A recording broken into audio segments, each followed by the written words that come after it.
The rain had swallowed the world. Every rooftop, every sidewalk, every breath felt soaked in it. It was the kind of storm that made people stay inside, draw curtains, and wait it out. But Lena was still walking, hood pulled over her hair, boots splashing through puddles that seemed to stretch for miles. She never took the long way home. Not until tonight.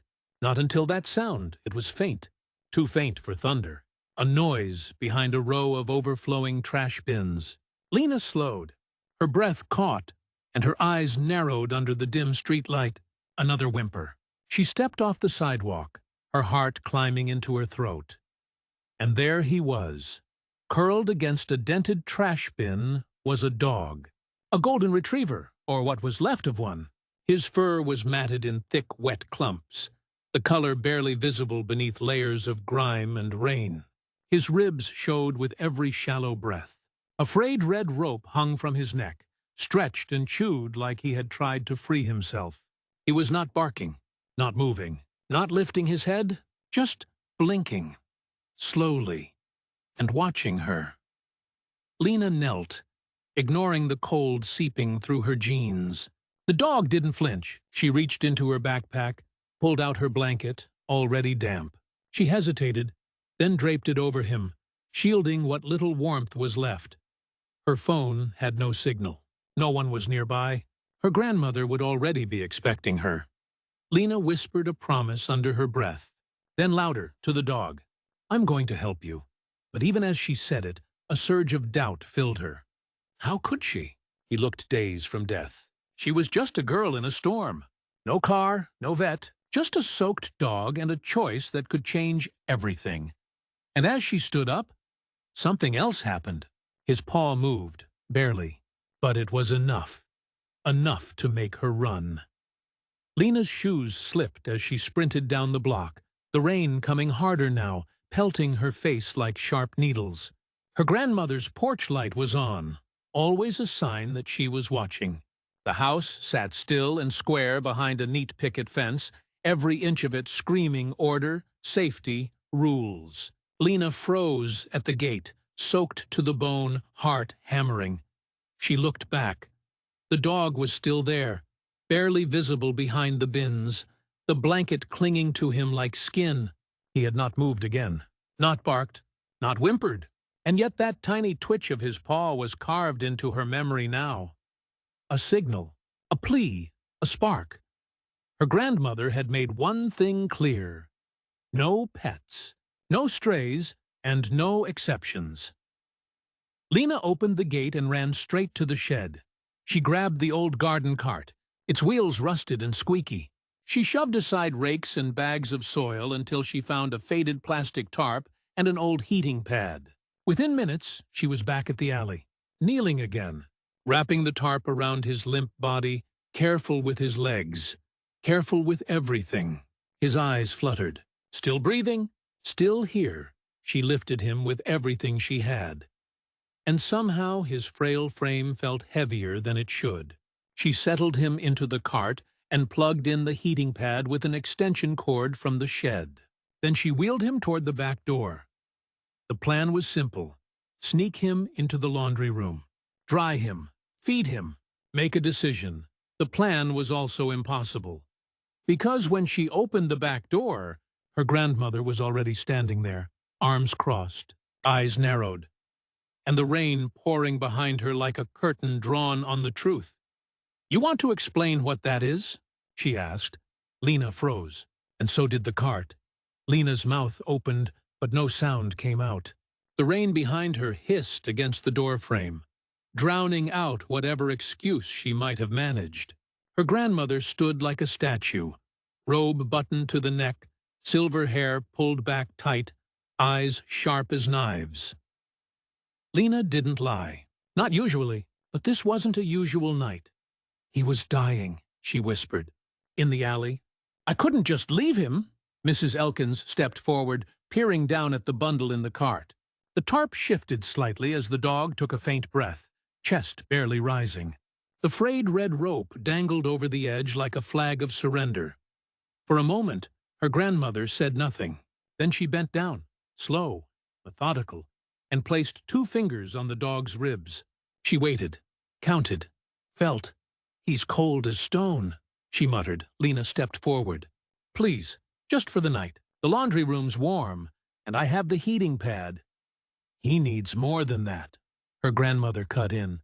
"If he's going to make it, he needs fluids, antibiotics, warmth, food he can swallow." "You think we've got all that in a laundry room?" Lena felt the tears rising. "Then help me, please." Mrs. Elkins looked up. Her eyes weren't angry now, just tired, and behind them, something flickered. Something Lena hadn't seen in years. "I was a nurse, not a vet," she said quietly. "But I know how to keep something alive." She stepped aside. "Bring him in." Lena nearly collapsed in relief. Together, they lifted him onto a stack of towels. The heating pad stayed on low, the blanket tucked in.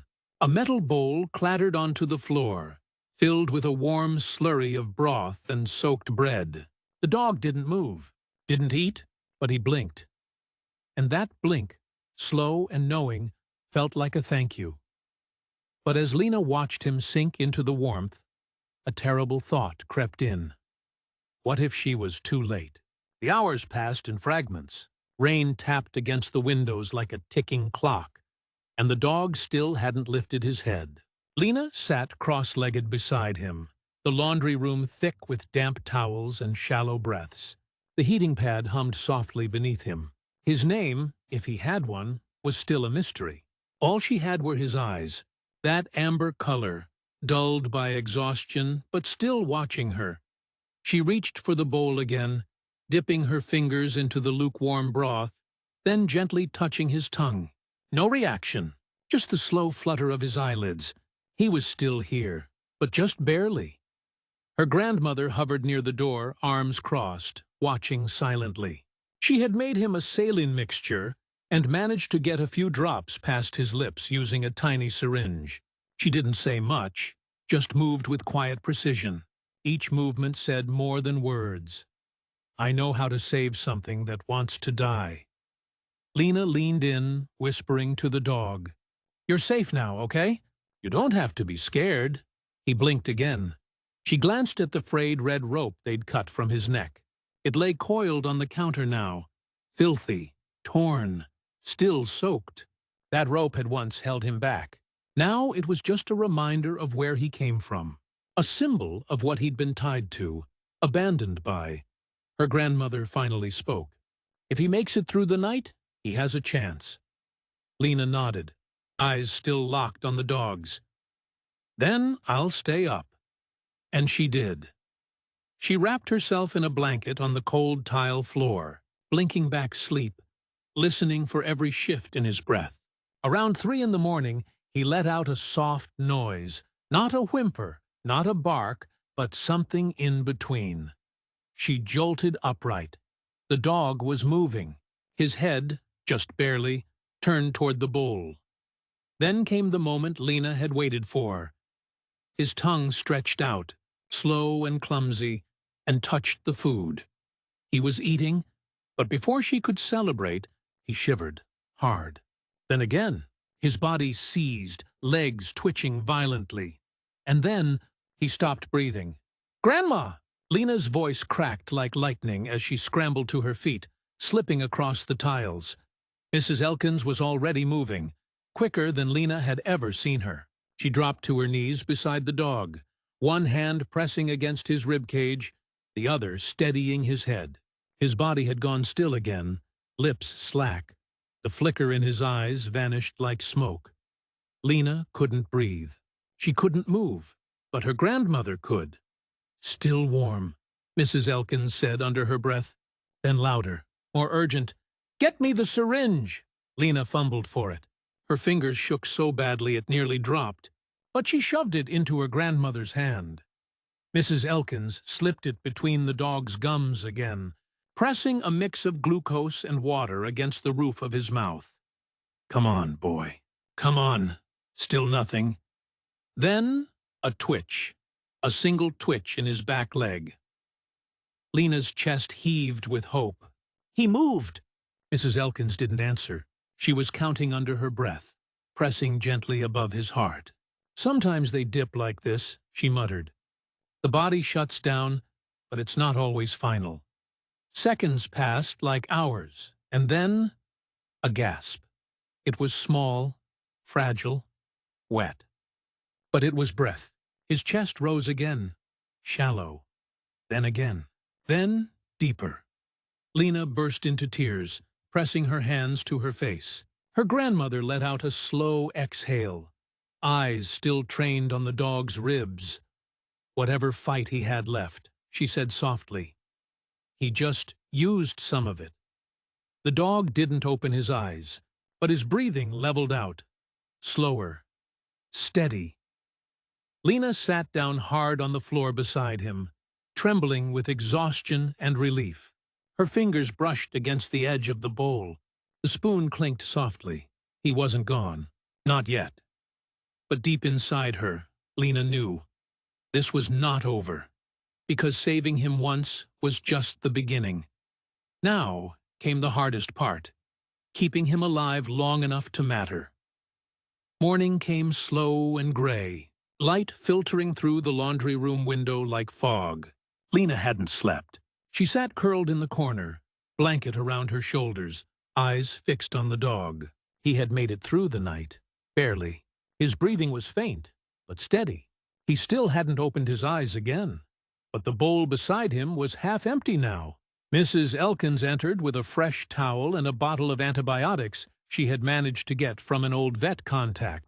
She knelt without a word and began wiping down the dog's legs, gentle but firm. "He needs a name," Lena whispered suddenly. Her grandmother looked up. "He's still here," Lena said. "He deserves more than just—" "The dog," Mrs. Elkins considered it. "Then pick one."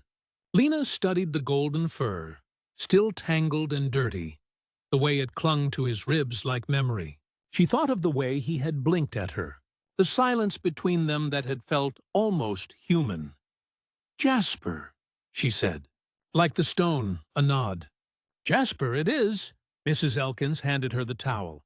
Together, they worked in silence, brushing through the matted tufts, checking the pads of his paws. One was raw, torn. The rope burn around his neck was deep, almost black in places. But there was no infection. Not yet. Lena whispered Jasper's name every few minutes, like it was a charm that might keep him tethered to this world. And then, in the quiet between her breaths, he moved again. A groan, almost like a sigh. His eyes opened, just a sliver. "Hey," Lena breathed, leaning closer. "You're safe, I promise." His eyes tracked to her voice, then to the blanket, then back to her, and for the first time he moved on his own. Just a paw, dragging slightly across the towel toward her. It landed against her hand. She didn't speak, didn't cry. She just wrapped her fingers gently around his. But outside, down the street, someone else was walking. Someone who had tied a red rope to a post 2 nights ago. And they had just seen Jasper's golden fur in the window. The knock was sharp, 3 times, firm. Not the kind of knock from a neighbor borrowing sugar or a package delivery. It was the kind that made Lena's heart stop. She froze mid-step in the kitchen, bowl in hand. Jasper was resting again in the laundry room, curled into the towel nest they'd built. His breathing had improved. He had even licked Lena's wrist that morning. Small, weak, but real. The kind of gesture that felt like progress. Another knock. Then a voice. "Hello? Someone in there?" Mrs. Elkins appeared from the hallway, face already set in stone. She moved toward the front door and cracked it open an inch. Lena tiptoed closer, hiding just out of view. A man stood on the porch, soaked from the rain, though it had slowed to a drizzle. He wore a ball cap and a stained hoodie. Something about his eyes made Lena shiver. "Morning," he said.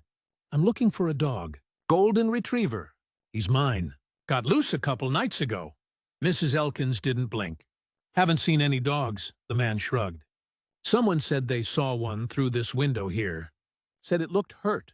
Figured maybe he wandered in." "We mind our own business here," she said flatly. "Good luck with your search." His eyes narrowed. You sure? I am. Lena felt her hands trembling. She wanted to scream, to tell him he didn't deserve Jasper, that no real owner leaves a dog tied up in the rain with nothing but a rope. But she stayed silent. The man stepped back, slowly. All right, then. If you see him. He left the sentence hanging, then turned and walked down the porch steps. Only after the sound of his boots faded did Mrs. Elkins close the door. Lena stepped into the hallway. That was him, wasn't it? Her grandmother nodded once. That dog wasn't lost. He was thrown away. Lena clenched her fists. He's not taking Jasper back. No, her grandmother agreed. He's not. But that man had seen too much, and Lena knew in her gut he was going to come back. For the next 2 days, they kept the blinds drawn. Jasper grew stronger, slowly, carefully. He was still thin, still too quiet, but he could lift his head now. He wagged his tail once, ate small meals, even stood, shaky on his legs, long enough for Lena to clean the towels without disturbing him. The man never came back. But Lena still watched the street. Every passing car made her flinch. Every knock, even from delivery, made her heart pound. Mrs. Elkins took precautions. She reached out to the local shelter, not to surrender Jasper, but to ask questions, legal ones. She contacted a friend who worked in animal control. Quiet inquiries, nothing that would draw attention. And together, they pieced together enough Jasper's condition. The rope burns, the starvation, the fact that he'd been tied and left in storm conditions, that was abandonment. And in their county, that was enough. Still, they didn't take chances. No vet visits, no walks, no posts online, just healing. By the end of the week, Jasper was strong enough to walk across the room on his own. His fur had dried into soft golden waves. His eyes followed Lena constantly, and when she sat near, he always placed a paw gently on her leg. He knew he was home. One night, as Lena brushed out the last matted tuft from behind his ear, she whispered, "You saved me too, you know." Her grandmother, passing by the door, paused just long enough to hear it. She didn't say anything, just smiled, faintly, and kept walking. That night, Jasper curled up at the foot of Lena's bed for the first time.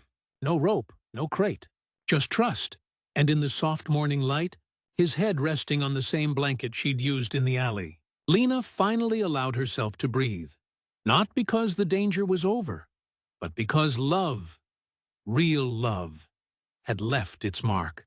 A mark deeper than scars, stronger than storms, louder than any whimper. And in that tiny, quiet house, a broken dog and a quiet girl had rescued each other, not by chance, but because someone chose not to walk away.